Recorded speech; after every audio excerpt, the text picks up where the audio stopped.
standard 11 a.m. and then also depart late, which would be the 1 p.m. Reversed. And then they would have, if they stayed beyond 5 nights, they would have 30 cents off their dockage for each night that they stayed later. And then after accumulating the five nights at the marina. So for the transients looking at that specifically, it would guarantee, for the most part, if they're going to spend, X amount of money, they would be coming back to the marina more frequently. And then for the platinum or the platinum membership, which would be for tenants, also completely optional, would be 20 cents off per gallon, 15-day early access, 15-day late departure. So they would be able to come in April 1st and then also leave November 1st. And it would also include 10% off next year's dockage. So again, looking at the long term for retaining tenants. So if they're going to pay the upfront fee, then they would essentially be guaranteeing coming back the following year, or they would essentially just be forfeiting $400. That's the program basically in a nutshell. But okay. Thank you, Nick. I applaud this. I really think this is a really good idea. I think a little bit of outside the box thinking, a little bit of let's get some do some things to bring tenants into the marina, and I really think this is a good idea. We'll open up to any Dan. Yeah, thanks. I just have one question. So will the services be provided? Will we provide services then beginning on April 1st as far as like electricity and water? And yes. So we're actually running electricity right now anyway because we have the de-icers out there. So as far as a change for us, we're essentially prepared for the season by April 1st either way. Okay. Thank you.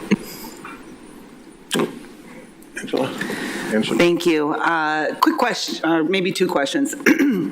Is this has this been tried in other locations, and have you talked to any of our residents if this is something that they are looking forward to? Sure. So it's been tried not necessarily in Wisconsin. It's been tried in still a snow state, but Massachusetts. Okay. Where it's gotten some success. Great. So, thank you. But no, I did not. To answer your second question, I didn't speak with the tenants necessarily. I spoke with a couple of them that seemed interested in it, but again, it was certainly an optional thing, so it's not something that they would have to sign up for. Cool. Thank you. Alder Bellinger. Thank you. I was going to ask what Alderperson Ramey asked, but something just came to mind. Have you gotten any kind of feedback from transient boaters that have been to our marina in the past regarding this? Is anybody aware of this yet, or any of the local residents that have boats there? Have you gotten any kind of feedback from them on the potential of this? Sure. So as far as transients, I've floated the idea. Of course, I haven't solidified that because I have to right. certainly get it approved first. But there were a couple transients that were with the larger vessels that were pretty excited. I think it might something to appease or appeal to the fishermen. We certainly have a lot of tournaments in Sheboygan just in general. So securing that dockage, and then if you're staying for the 5 days, getting that lower discount, I think would be beneficial for them as well. And will you be, how is this going to be communicated to the transients that aren't here, that aren't residents? Sure, great question. So I had a few that already started, so I would certainly put it out there as far as emailing them and getting in contact with them. We have our marina Facebook website now as well, which has actually gained some traction, which is really great to see, not just from our tenants, but from transients as well, and then also, of course, on our website. Thank you, Nick. I concur with Chairman Decker. I think this is a great idea, and anything we can do to increase occupancy is a win. So thank you. Sure. Thank you, guys. Thank you. All righty. I guess we'll be looking for a motion then for... Move to approve. Second. Motion's made and seconded. Any other discussion? All in favor? Aye. Any opposed? Chair votes aye. That is approved. Thank you, Nick, very much. All right, we'll go on to number 7, resolution number 155-2425, a resolution authorizing the Department of Public Works to donate a peace tree sign to the Sheboygan County Museum. Joe, is this on? Thank you. For about the last 15 years, we've been storing a 3.5 by 4.5 sign. You see it in your agenda packet.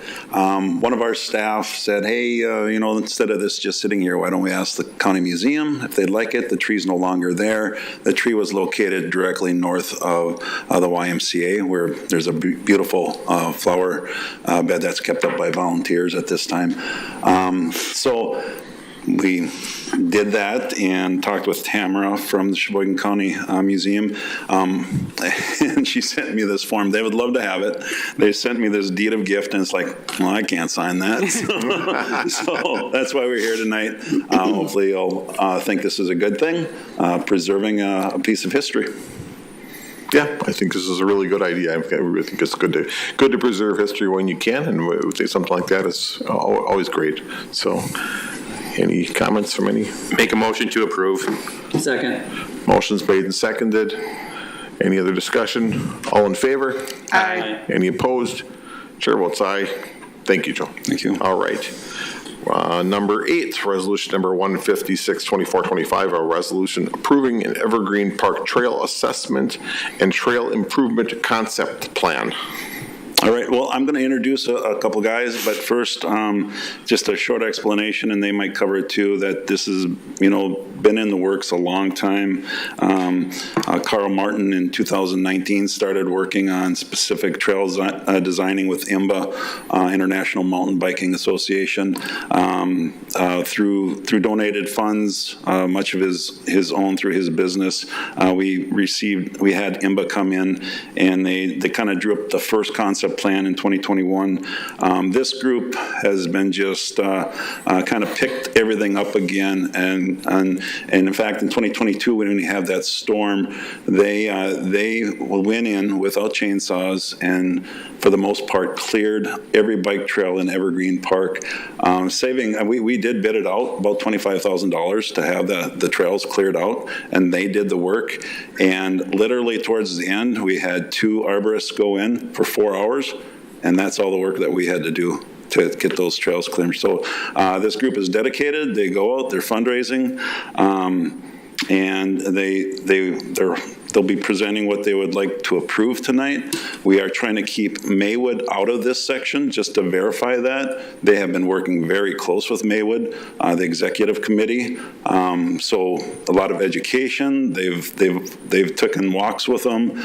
They've made presentations. But for now, we just want to concentrate on what's in Evergreen Park. Again, they've been fundraising, and then hopefully, if this approves, you'll probably see them right back, because they'll need to come back every time then, to actually have something done. If they do the design, contract design, they'll have to come back to get our approval, that's okay, that they can move forward with that. So you'll be seeing, hopefully, a lot of this group, but I'm going to turn it over to Nathaniel Darling and Judd Bauman. Okay. Plug in. I should be able to just plug in here, and they're going to give a little shorter, condensed version of what you have in the agenda. Okay. Hopefully.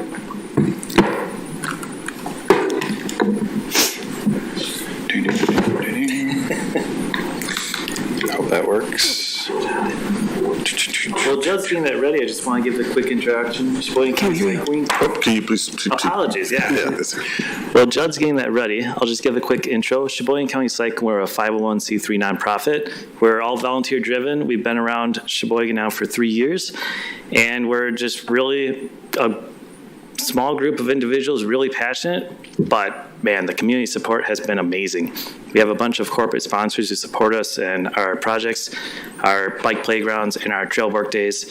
Last year, we had over 1,500 hours of volunteer time for events and trail work days alone. And totally lost count of all the volunteer hours for all the planning behind it all.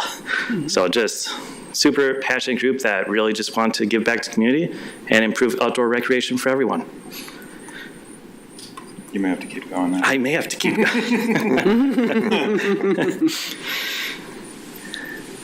I can grab mine otherwise. May not be the worst.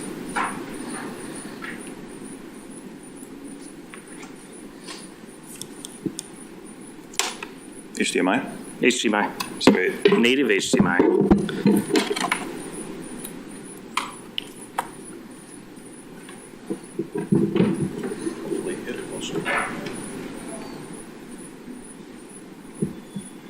I'd like to think it wasn't on my end.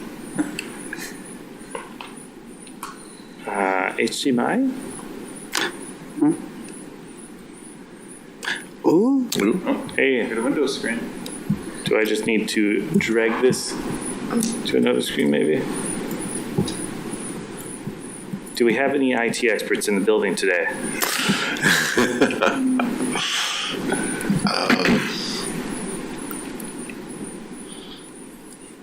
Well, he's getting that going. As Joe alluded to, this has been in the works for quite a while.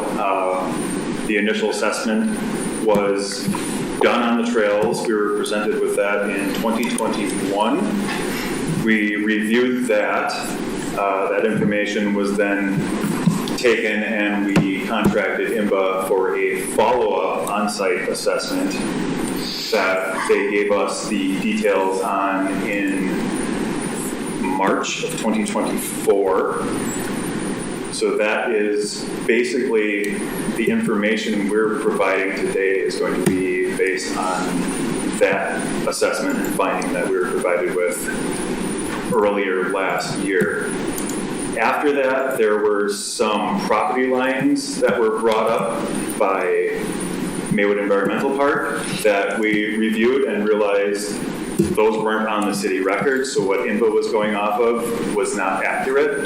So we reviewed the documents that Maywood sent us. We went, okay, this makes sense. So we drew a new line. Not all of the documents have been updated with that new line in place, but in contracting out for future estimates, we have informed them that there are new property lines. Existing trails have been changed. Still not showing up on the screen. I'm not sure why it's not. So if we don't have any on-site IT support, there's not a lot else we can do, unfortunately. Yeah, Matt, our IT guy's right here actually right now, so Oh, excellent. we'll see what he's got, if it's something on our end or what. I can jiggle the cord too, I suppose. It's probably not. That's what I got for me, so Yeah. that's. But yeah, we've been doing a lot of work in the park. We're here to make sure that Sheboygan is many steps closer towards essentially being kind of a trail community. We've got a lot of natural resources and a lot of trails in the community that are a benefit to the residents and hopefully are a benefit to people that want to come here to visit and they find one more thing that Sheboygan offers that they offer really well. That's why we're trying to contract to get professionally built trails done because they draw in so many people, and anybody who rides mountain bikes realizes that a professionally built trail that's built well is a long-lasting, sustainable part of a community, and we want to make sure that we can bring that same experience to Sheboygan. And professionally built mountain bike trails do not mean exclusively mountain bike trails. For the majority, excluding some potential trails that would be too dangerous to have hikers walking up, those would be one way, but the vast majority of the trails would remain multi-use. It would be safe for multi-use because they would be built in such a way that the viewing angles are larger. Right now, a lot of the single track out there, it's very tight, curvy, which results in if you have a hiker coming this way and a biker coming this way with speed, it can result in confrontation at times. So that is another large advantage of going with professionally built or just more modern style trails. These trails are over 30 years old. Well, it looks like you got Hey, you got what you're looking for. That's their version that is not bringing up Okay. what we have. Okay. well, we got something. There is, so now we'd have to review that. Do you have something different than what we have in the packet? We have a much better updated version. Okay. Than Condensed presentation. correct. But if you continue on to page 18 in that document.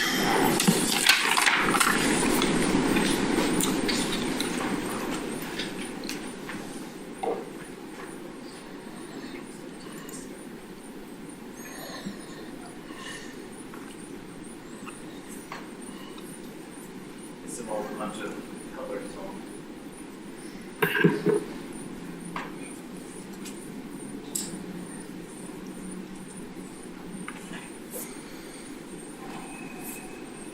2 more pages down. 2 more pages down. There. Apologies. There we go. Thank you so much. Oh, so that's not my 18. So up on screen is the unrevised version of the full park plan. As noted in regards to the Evergreen property, there is a 300-yard shift to the right. If you go to SheboyganCountyCycling.org, the map on our website is updated to reflect it. That orange zone just shifts over, closes out the left side by about 200-300 feet. The remaining of the plan remains the same. We're currently looking for give approval to go ahead with a build bid for the Evergreen portion of the project. Maywood and Quarry, we're not actively looking to work on those, and when we do want to get involved with those, we'd like to involve other landowners and managers of those parts, but we just want those to be existing legacy trails. Just clean them up, make them a little more sustainable, and mark them so that they're clear. But those are discussions. We would love to continue discussions with Maywood on the Maywood side, and Quarry, there needs to be discussions about the trail falling into the river, and just making sure we have good communications with the disc golf and the Quarry site itself. But today's focus is Evergreen. So yeah, this is the full project. The phase 1 portions, what is it? That's the condensed, that's just the area that we're. It is, but they don't have it over there. I know. Talking The points. condensed version is on our website, SheboyganCountyCycling.org, that shows a simplified version of this that's cleaner and just shows the Evergreen portion. Feel free to take a look at it when you have a chance. But the key parts of the first phase that we would like to start building as soon as the trail bills are ready, we have all the approvals and the funding secured, ideally 2026, includes the reddish flow trail that was on the map, the bicycle playground, and the beginner intermediate skill zone, and the perimeter trail. And most of these features would be, the flow trails would be much wider trails, again, approachable for a lot of people that don't have any mountain bike abilities. They will be able to use those trails. They're really fun for people that know what they're doing, and they're also really fun for people who don't know how to ride a mountain bike yet. That was why the flow trails are a priority number 1. The children's playground, we hold bicycle playgrounds around the city, and the youth turnout from toddlers to it's amazing how popular they are. So the kids' bike playground being a permanent structure near the Shaw playground is just something where they can use it without all of the supervision, and it's very low impact. And a green perimeter loop, again, we're talking a 60-inch wide, relatively flat tread where you can have families biking together, and it's wide enough to have lots of hiking and biking at the same time. So it's a much more accessible loop around Evergreen off of the road is kind of the key point, is to keep people off of the road and stop crisscrossing over traffic and staying away from picnic areas, and make it a much more enjoyable experience for everybody by making it bigger, wider, smoother, safer. Okay. I'm going to I have a couple of quick questions myself first, and then I'm sure my fellow alters also have some. A couple of them. Environmental impact on this is what do you anticipate as far as the environmental impact, as far as the park itself, the greenery, the trees, and things like that? How do you anticipate this to be effective on that? Ideally, it will be leaving the park better than we received it.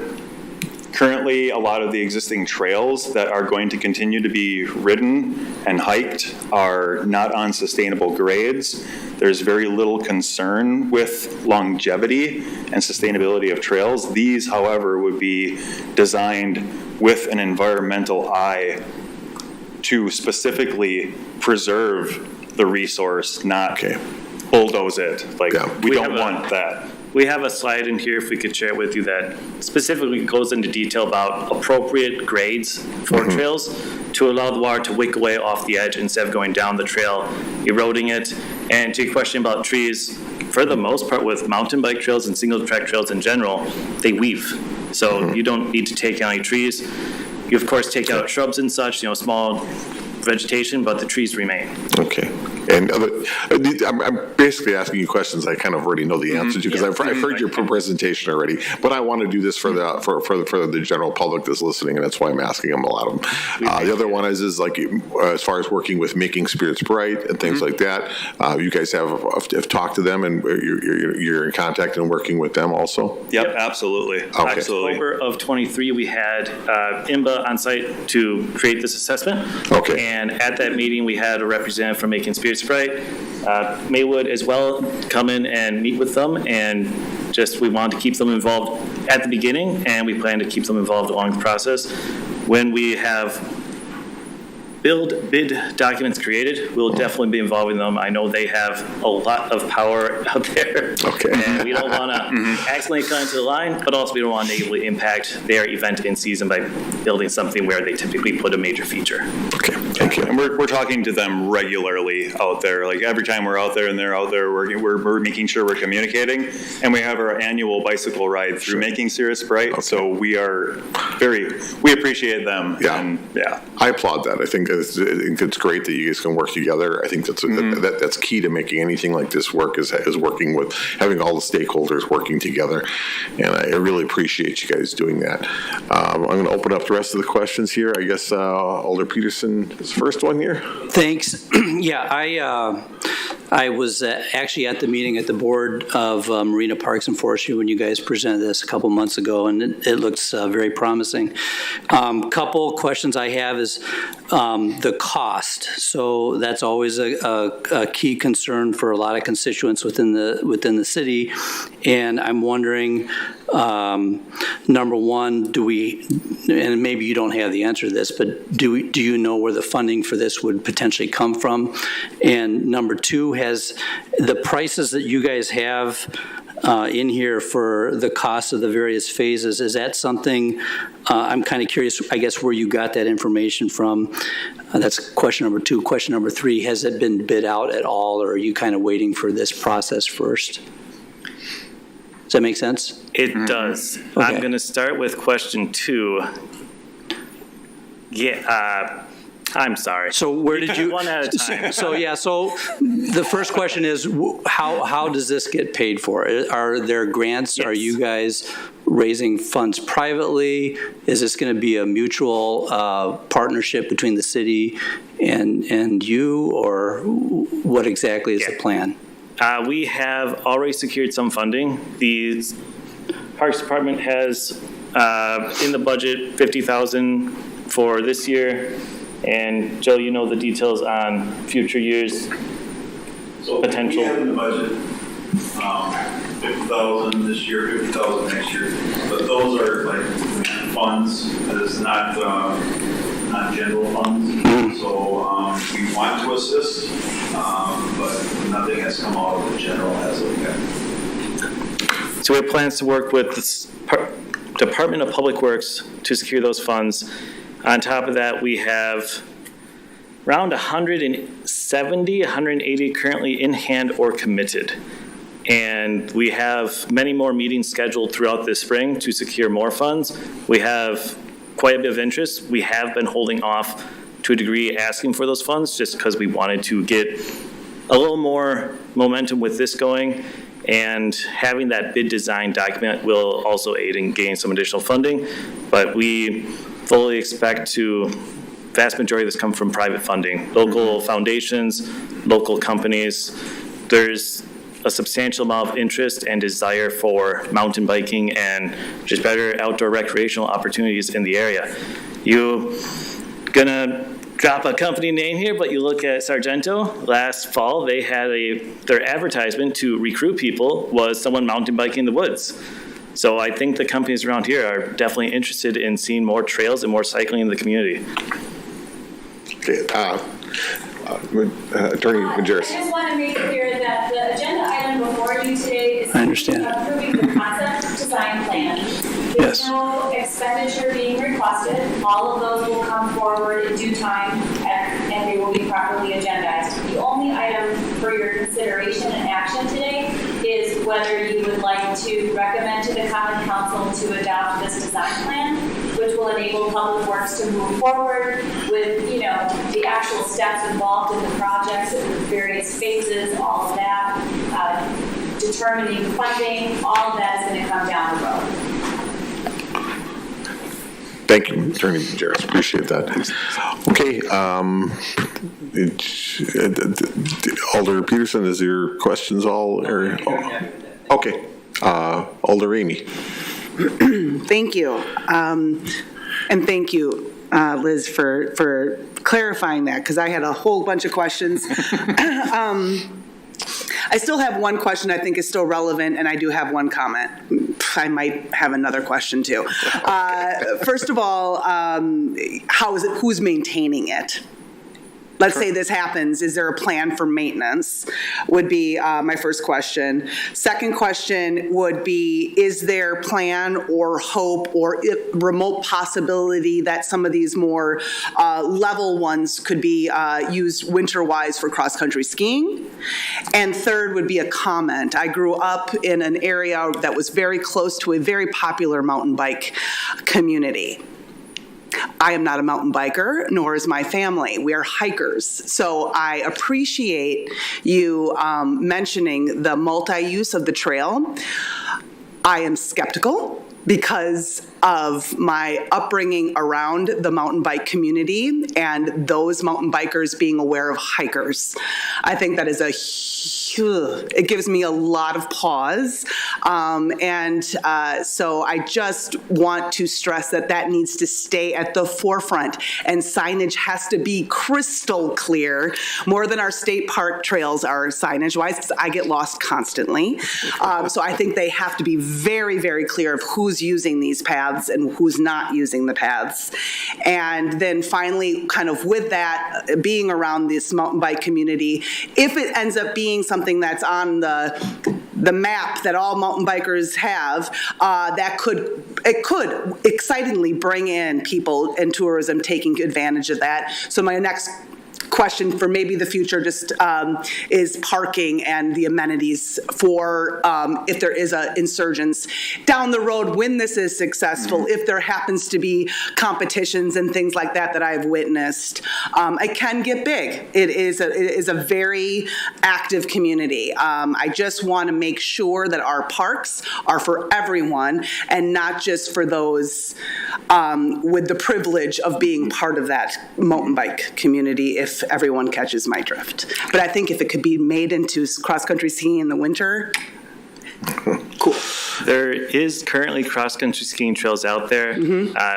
Last winter they did, unfortunately, decide to stop grooming the Evergreen side. I believe they just groomed a segment up on the Maywood, top of the Maywood, just due to lack of snow. They had like 5 bad years of not getting enough snow to even attempt to groom. So the individuals doing it pulled the plug, and it could all be moot with the way things are going. I completely understand that. Yeah. For the safety perspective, couldn't agree more. It's definitely something that we plan to work with Parks Department, close in hand. If they're getting a lot of reports of there being bad conflicts out there, we look at doing directional usage.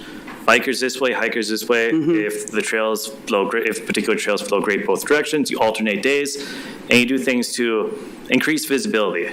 You're a lot more likely to see someone coming at you, whether hiker, biker, versus coming up behind you. So that's definitely something that, if it becomes an issue, we can look into doing. Okay. Thank you. That park's been multi-use from the start. Yeah. So all this should do, ideally, is improve a lot of those conflict situations.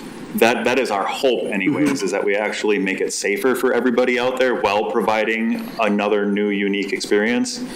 Hopefully we can achieve all of those things at the same time. That's always the hope. Of course. As far as parking and stuff, again, you'd hope it gets big enough that people want to come here, right? But that is definitely a concern. Right now, it's not a concern that we have, and there's not a lot of space for enough mileage in there or enough features for a city park to facilitate that many people coming. So I don't imagine it as Evergreen Park being enough of a destination that it's going to be overcrowded because of it. It's too small of an acreage for that really to happen, I think. And I do know back in the 90s and up until around 2015, there was a mountain bike race and there, a awards race. I'm sure anyone who's lived in Sheboygan for any length of time is familiar with the mountain bike race that used to take place at Quarry, Evergreen, into Maywood. Just super big events. I was talking to one of the guys who used to run the race a few weeks back, and he said the largest one capped out at 1,200 racers. So they found enough space for people to park for that. I'm sure they utilized street parking in the neighborhoods, but they were able to pull off an event of that scale. And like Judd said, I don't expect day-to-day is ever going to reach that volume. It's a relatively small park, and a majority of the usage, well, a good chunk of the usage will be people in the community riding in from within a mile, because it is so centrally located, which is why we're so passionate about this project. It's in the middle of a city. It'd be one of the best, it can be one of the best trails again in the city, or in the state. And I think its proximity to the city is why it was so popular back in the 90s, early 2000s, when there wasn't as much mountain biking elsewhere. It was one of the first. Thank you. Okay, Director Kelling. Yep, thank you. So my name is Kendra Kelling. I'm the director at Maywood Environmental Park, or also known as LNHMA Environmental Park. First of all, I just want to say that the Sheboygan County Cycling Group has been really wonderful to work with. As John and Daniel have mentioned, we've had many discussions here along the way. I am here representing the association's viewpoints just to make sure that we are heard and accurately represented. Maywood is neighboring right next to Evergreen Park, and as you saw, it was originally, it is included in some parts of the plans. So we've been working very closely having these discussions.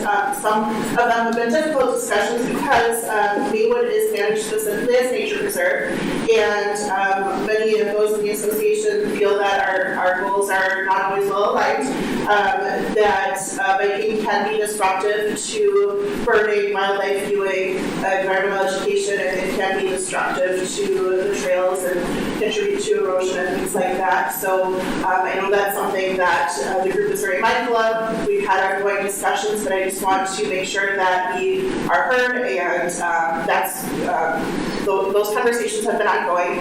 My main ask this evening is just making sure that tonight's resolution is as specific as possible, because there have been, as Judge shared, there have been some changes to the plan over time, and we just want to make sure that it's accurate, what is and is not being approved at this time, that it's very accurate, that Maywood is not impacted by this, because we definitely do have further discussions, and there was a question of accuracy in terms of the property lines and things like that. So just wanted to voice those concerns and make sure that we are accurate moving forward of where those property lines are. And again, it is a great group, and they've been wonderful to work with, and we'll continue having those discussions down the road. But we want to make sure that we're good partners and good neighbors, and that we're making sure that we're respectful of each other throughout the whole process. Well, thank you, Kendra. Really appreciate that. Thank you, Kendra. I guess Alder Heidemann wants to. Yeah, thank you, Chairman. And this is about Maywood. I'm glad you spoke on it. Last year, I was a DPW representative to Maywood, and at that meeting, and when you were talking about doing mountain biking stuff there, it was the impression I got that the Maywood organization didn't want bikes in Maywood. So right now, the only thing that I can, from reading the report, is the fact that you're going to have a connecting route from a parking lot to the bike paths. Is that what's in here, or? What we are asking for approval tonight is a phase of the plan that is nowhere near the property boundary for Maywood, just to make sure that there is no conflict between the two property lines. Okay, and that's fine. The other thing that, when I'm looking at the plan, and again, I don't go to Evergreen Park all the time, but does this impact any of the picnickers? Does this impact any other organization that has festivals or outings and stuff like that there that are using the areas right now for picnicking?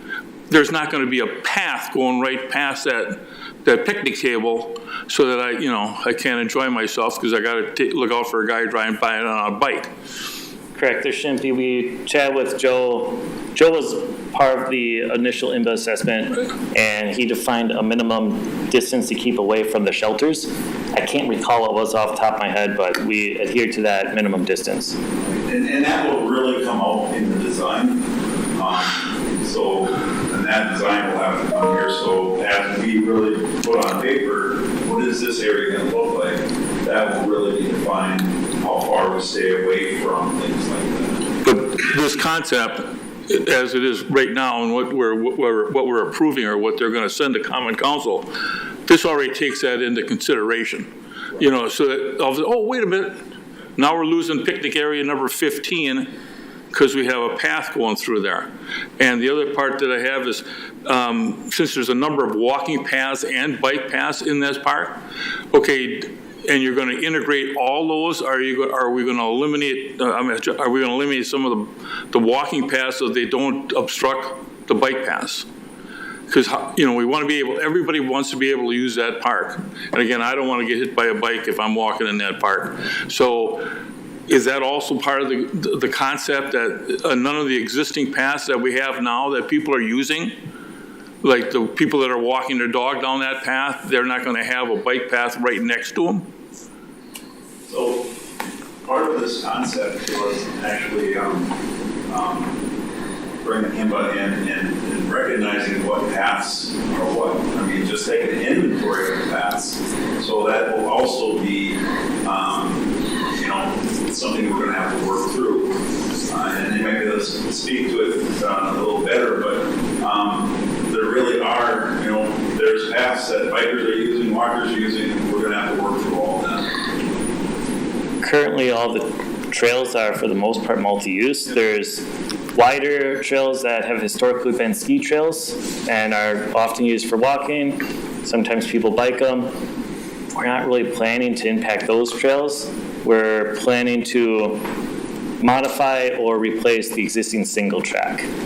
So where it makes sense from a sustainability perspective, if we're utilizing some of the existing single track, which just means it's 1.5 feet wide instead of 8 feet wide, so just thinner trail. Sorry, using terminology, so I wanted to clarify that. Okay. And a big part of this is we want to reduce conflict. So right now there are areas where the single track crosses the ski trail quite often, and it's in an area where if someone's walking it and someone's biking across, they won't see each other. So part of it will be to reduce those conflict points and make it safer for everyone. Thank you. Kendra. Just to comment to Alderman Heitman's comment, Maywood Environmental Park Association still is opposed to biking in Maywood, which is why more conversations are needed, and we're trying to compromise and have, as I said, be good partners. But there still is that they still do feel very strongly about Maywood, that Maywood is separate from Evergreen, and I think that's why we're trying to take it one step at a time. And again, that's why I suggested being very specific on what is and is not approved. Okay. Thank you. I wanted to put the property line been defined now. Remember, and I talked to you about it at one time, Joe. Are those still in flux or? No, we're all on board with where the property line is. Okay, so the Maywood. Yeah, and they corrected some of their mapping. Could you pull the website back up? The city needs to do some correcting of our mapping. Okay, thanks. If you take a look at the map behind you, as mentioned, we adjusted the map on our website, and we'll be getting an update in that document as well in the near future. But now the Zone G is in line with the property line. Some of the maps show in that document show the existing trails and just what INBA assessed as trails in general in the park.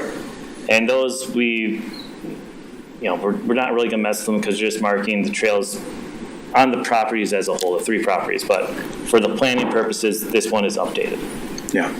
The original estimate was 700 to 1,100 feet further, and that's been truncated now to this spot here. So it's been corrected with the appropriate lines. Yes. Okay.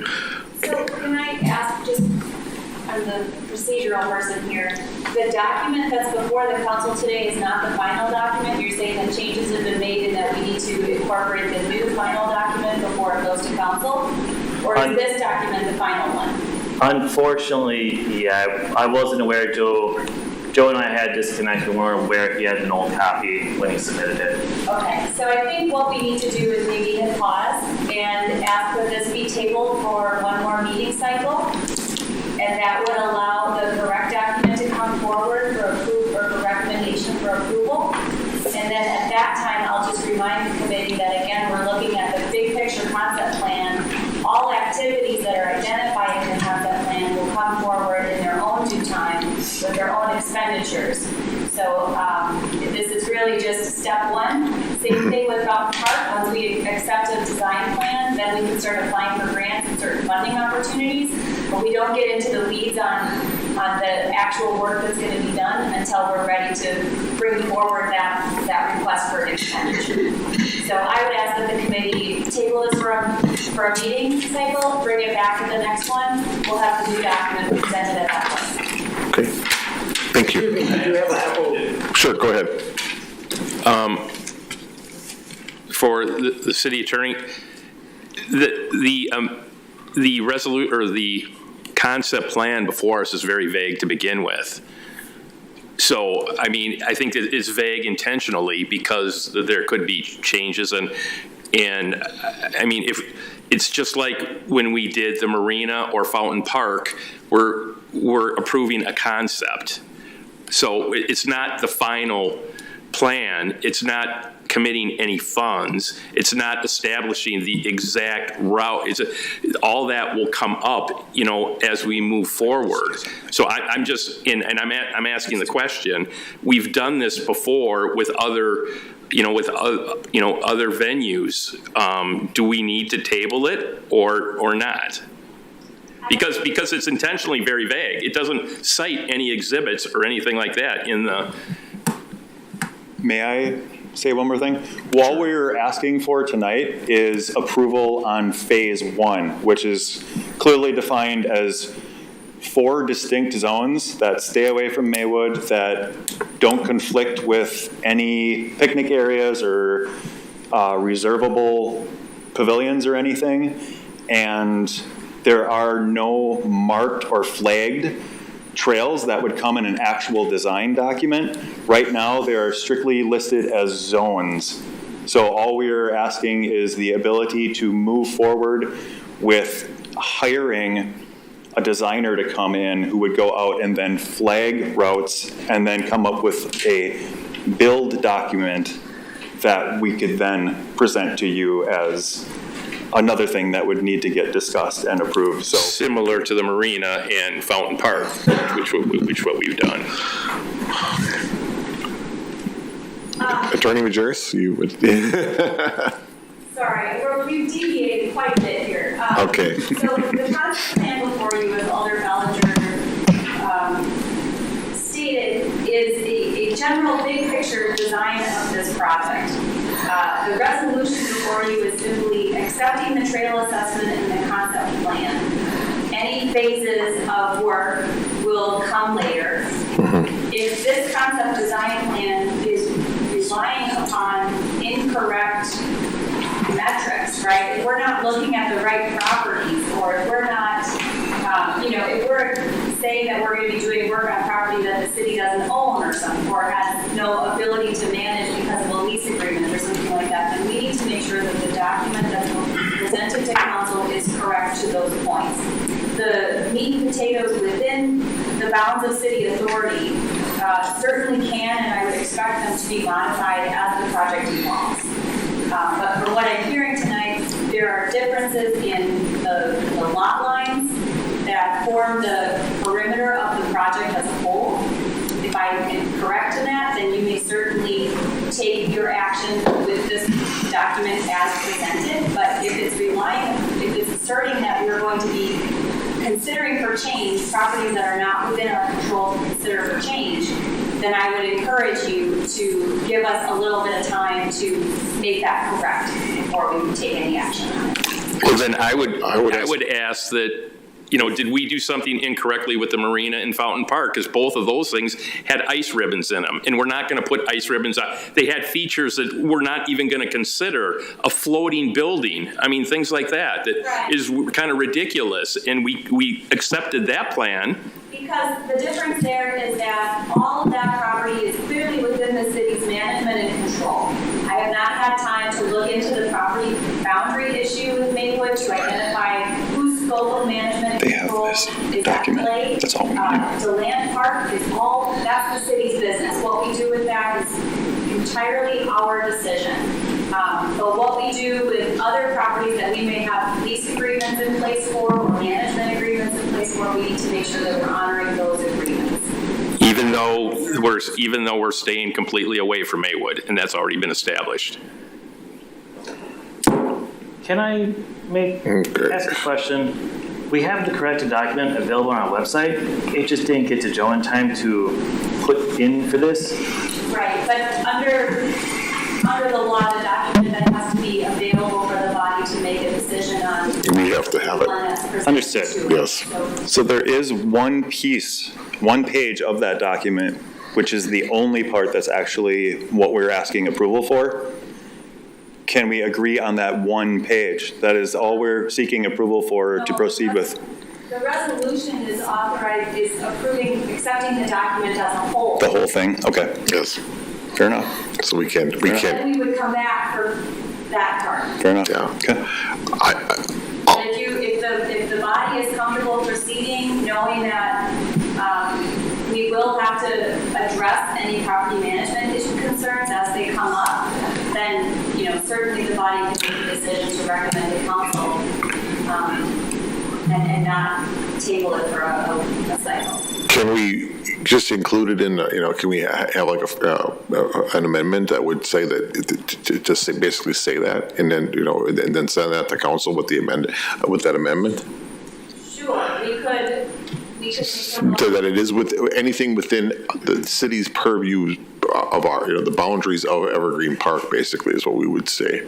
If we would say, if we would get into. Make a motion to accept the document and adopt the concept plan consistent with the city's lawful responsibilities and limitations. That language would be, I think, a good cover. So moved. Okay, so for well, first we have to do the first. Okay, hang on 1 second, Alder Ramey.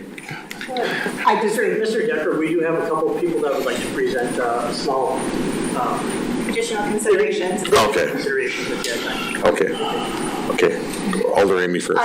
Because this is, I just think that the Common Council are going to go through the same thing. We're going to be sitting here nitpicking it apart, as we should. So I would be in favor of tabling it until we actually can go to council with it correct. Okay. Okay, Joe. I personally agree. Is the work we're doing with Maywood, I don't want to feel like we're trying to get anything over on them. Yes. Even though Maywood is a city-owned park and we can move on with this, I don't want to do that. I would like to do this the correct way. This is probably mainly my fault on how we were working back on how to make this go through. It was never our intention when we made this resolution to include that piece of Maywood. So I would feel better too on behalf of Maywood. I hope we keep working with Maywood to get that little piece through them working together instead of fighting. Okay. All right. There are some other people that did want to speak. Is that I think I'm going to let them just give a quick give their 2 cents in there, so that they can they've asked to speak. You called me before, so if you could just state your name and address and. Yeah, Jessica Wiegand, 3012 Cherokee Drive. Okay. Can you bring the mic down? Bring the mic down. Thank you. Yeah. Better? Thank you. Okay, There you go. So City of Sheboygan Resolution 156-2425 states that IMBA developed the Evergreen Park Trail Assessment and Trail Improvement Concept Plan to optimize natural resource protection. However, the proposal does not mention environmental impacts or considerations, nor does it mention those in the implementation or next steps. Having designated trails is a start, but there's a lot more. By moving the concept forward, it's stating that natural resource protection has been optimized, but what consideration has been given to disturbing soil to create and maintain trails? Extremely invasive plant material is present along these existing and proposed trail areas. Japanese knotweed, buckthorn, garlic mustard, Dame's rocket, just to name a few. These invasive species continue to take food sources from the animals that call the park home, and we don't need to make it worse faster.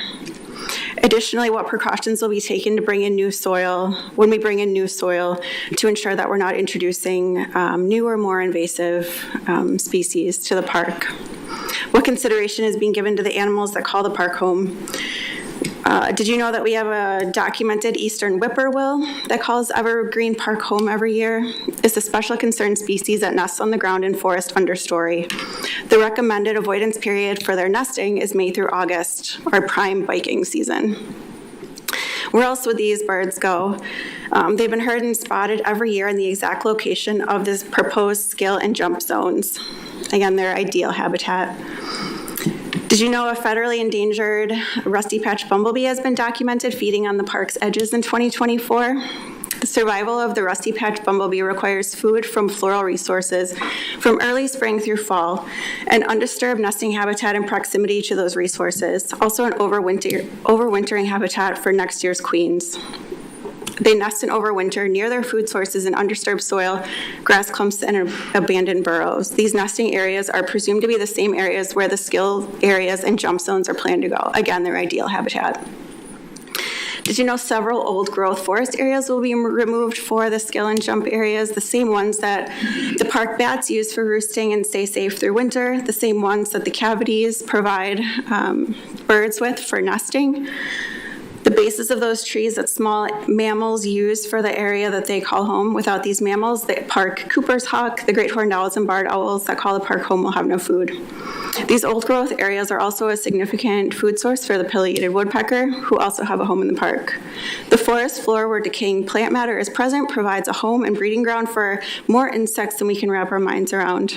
They're a great source for the redback salamander, also found in that area. This is the same old growth forest area, again, where the skill areas and jump zones are planned to go. What consideration has been given to preserving the wetlands? This proposal does not clearly state that trails will be rerouted away from these important, delicate, and complex ecosystems, but rather it mentions elevating them for bike use. What consideration is being given to further prevent erosion in many areas of the park?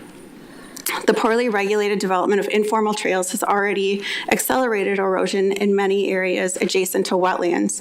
Many of the trails designated currently on the master plan are informally developed trails. What consideration is being given to the runoff from these new skill areas and jump zones, particularly the proposed large asphalt area? These are just a sampling of my concerns and those of other passionate Sheboygan County nature lovers, and just a sampling of the ones that we know about. To be clear, I'm not against everything that's being proposed. I just ask that a focus is on updating existing trails and infrastructure and maintaining those improvements going forward, as the survey takers also indicate, rather than tearing down wooded green space habitat and replacing it with dirt and concrete for a seasonal activity. I guess if we could use it for cross-country skiing, that's another point, good point. But I'm not okay with what seems to be no regard for Evergreen Park's permanent year-round residents, removing or modifying old growth habitats and habitats of known special concern and federally endangered species. Removing or modifying these habitats will negatively impact what many in the community love about the park, including those who currently ride their bikes through it. George Cole purchased the land that would eventually become Evergreen Park in 1872. Under his direction for more than 50 years, before the sale of the county in 1918, no pine trees were cut down unless they were diseased, and removal was necessary to preserve other healthy trees. George Cole's intent was conservation. We should do our part to maintain that commitment to the land. At the 1934 celebration of the Evergreen Park Gateway, Alderman Jay Klein said, "As a rule, people are blind to the beauties which are at their doorstep. So it is with this large park." In the spirit of Alderman Klein's words and the precedent set by George Cole, I hope you sincerely consider the impact of this proposal on our natural space and all of the users in the community. So, thank you for your consideration. All right. Thank you very much. You also something. Thank you. Your name? I'm Robert Lyons, address of 2746 North 29th Street. Okay. I'm here to discuss this as well. I am a lifetime resident of the city of Sheboygan, and I have lived in a 10-block radius of Evergreen Park for 50 years of my life. I've used the park for hiking, mountain biking, cross-country skiing, snowshoeing, and I walk my dog there almost every day. I am passionate and connected to the beauty of the park and what it has to offer. I did attend the community input session held at the library on January 2024 and also completed the online survey. In reviewing the trail assessment package before you that was provided for this meeting tonight, I have some questions and concerns. Myself, being an avid mountain biker in the past, when the trails were well maintained, and I found them to be a great experience and adventure myself, with all levels of expertise required and needed. The current trail system has been degraded, unmaintained, and improperly marked, leading to very unpleasant riding and hiking experience for everyone. I am concerned about the overall space of the park and how much it will be dedicated to all types of cycling. There will be little left for anything else. It seems they are attempting to turn Evergreen Park into Evergreen Cycling Center. I feel that other than updating the existing trails, marking the assessments involved too many changes to the environment landscape, making it unnatural. The plan talks about maintaining the natural beauty and forestry of the park, but does not lay out any specific plans or guidelines. The proposal instead takes away green space, adds asphalt and other unnatural materials. In reviewing the 197 response survey results, the items with the highest scores were the hiking-only trails, the mountain bike single track, and the shared use trails, which are all currently in the park currently.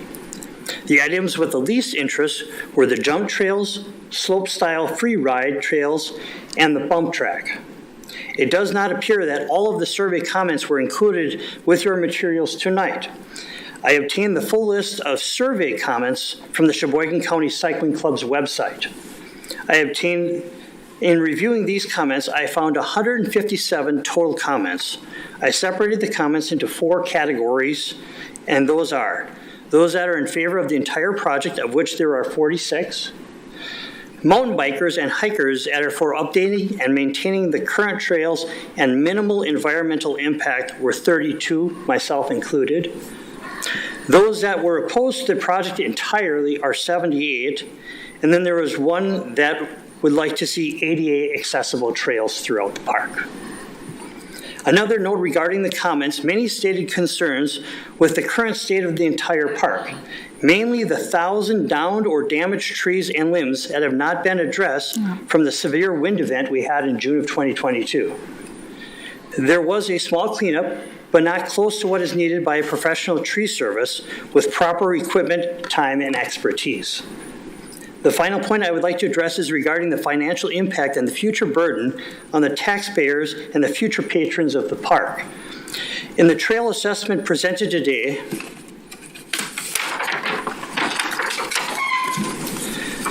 the budget for all 3 phases is $1,665,000. They estimate the typical annual maintenance budget for a traditional mountain bike trails range from 5 to 15% of the total construction cost. So annually, 5% of the current cost would be $83,250, and 15% would be $249,750. While some of these expenses may be covered by volunteer hours and donations, I do not see a plan to cover those expenses long term. In an assessment, they also state the increasingly mountain bike trail systems are hiring part or full-time staff to provide maintenance to the trails ensuring a quality, consistent riding experience to attract visitors, and keeping a local riding community satisfied and growing. In looking at these numbers, even if the project comes to fruition, the cost of continual maintenance will increase. I am skeptical that there will be enough users to justify all the additional aspects beside the current shared use trails. I have concerns that over time the interest may dwindle, resulting in the unused aspects of this project. Thank you for your time and your consideration. Appreciate it. Thank you. Is there anyone else that pushed? Okay, I think at this time, Can I move to table? Okay, that's good. I'll move to table. Looking first. First, we have to have a withdrawal of Alder Bellinger's motion if we're going to present a new motion. I withdraw. I move to table. Second. Motion's been made and seconded to table this. Any other discussion on it? Go ahead, Ed. I'll just say, not everyone gets the opportunity to hear the concerns before it goes being tabled. I would just strongly encourage you to hear what they have said and what we've said, and we look forward to seeing the final or the next proposed document. Yes. I concur with Alder Ramey on this. I think that this is, I think that hopefully that you will take into consideration. I know you have some of those things, but I think if you can continue to maybe do some, the environmental concerns are a big thing with me, myself in particular, and I hope that you will take those into consideration. I do like the phases of it, the part of it, so that we can, you can see how things do go. I mean, that is a good idea. I think the phase things in, do things so that you're not overwhelmed with, we get, see how things go. I mean, that's one of my biggest things is that you can, we do a portion of this, and if things are going well, then maybe you do a little bit more, and then just, things going well, then do a little bit more. But I think that, as you, go forward, I think that's the best way to go in my opinion. So there, any other comments? Okay, then I guess we're ready for vote. All in favor of table? Aye. Aye. Any opposed? Chair votes aye. That is tabled for now. Please keep yourself informed. We will have, this will be up for discussion in the very near future. That brings us to number 9, which is also a table, correct? Or is it? This one is different. This is placing on file. Okay. What is before you is an agenda item to authorize a sublease within Uptown Social. Our tenant, Lakeshore CAC, has opted to expand into that space instead of subleasing, so they're asked to withdraw this request. So I would ask the body to move to place on file and take no action then. Okay, thank you. Looking for motion to file. I move to file. Second. Motion is made and seconded. Any discussion on it? All in favor? Aye. Any opposed? Chair votes aye. That is filed. Thank you. Next meeting date is February 25th, 2025. Seeing as we have exhausted the agenda, looking for motion to adjourn. So moved. Second. All in favor? Aye. We are adjourned. Thank you very much, everyone. Ooh, I like that. Now I get to use the.